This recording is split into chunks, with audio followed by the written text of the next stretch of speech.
Salam, selamat pagi. Jumpa lagi bersama saya Pendeta Samuel Pandi SP dalam Jumpa Pagi.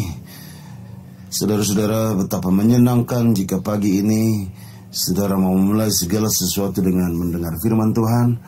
Dan saya menolong saudara-saudara untuk memulai aktivitas ini dengan mendengar firman Tuhan. Kejadian pasal 50 ayat 21. Jadi janganlah takut, aku akan menanggung makanmu dan makan anak-anakmu juga.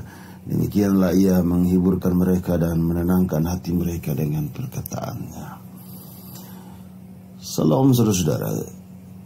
Bacaan ini adalah serangkaian kisah rekonsiliasi yang terjadi antara Yusuf dan saudara-saudaranya ketika mereka ada di Mesir. Kita tahu bagaimana proses rekonsiliasi.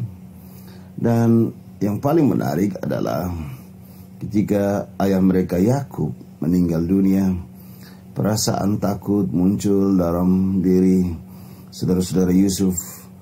Mereka selalu merasa bahwa Yakublah yang bisa mempersatukan mereka. Dia menjadi simbol dari seluruh rekonsiliasi yang mereka alami.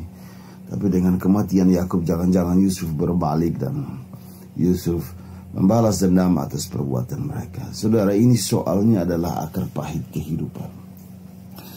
Ketika kita sudah mengatakan bahwa kita mengampuni orang atau kita sudah tidak mau lagi melakukan dosa, tetapi selama bayang-bayang dosa itu terus menghantui kita, maka pandangan kita tentang masa depan, segala pikiran kita tentang masa lalu, tentang kejahatan, seluruh yang menyakiti hati kita, semua itu menumpuk menjadi akar pahit yang selalu menghantui cara berpikir kita, cara pandang kita. Ini satu kesalahan, saudara. Sebab kita menempatkan satu cerita-cerita masa lalu, kita menempatkan sesuatu yang kita anggap sebagai jahat, itu mendahului cara berpikir kita.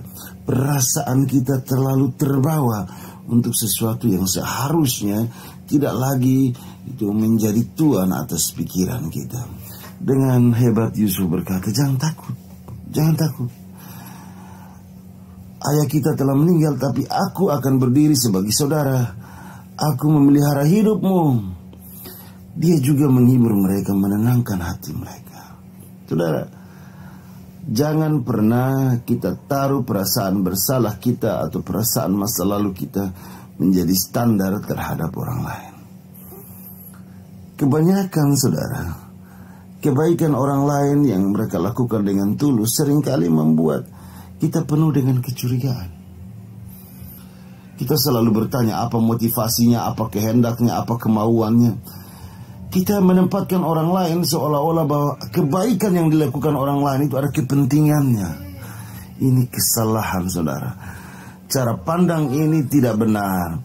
Yusuf berkata sebagai orang yang benar-benar menempatkan kebaikan sebagai yang utama. Aku memelihara hidupmu, aku menanggung makanmu dan makan anak-anakmu juga. Ini, saudara, dilakukan bukan hanya sekedar karena persaudaraan. Orang bersaudara, kakak adik pun belum tentu saling memelihara. Ketika Yusuf bilang aku menanggung makanmu dan makan anak-anakmu juga, maka dia menempatkan diri menggantikan ayahnya, tanggung jawabnya. Kematian ayahnya tidak merusak persekutuan mereka.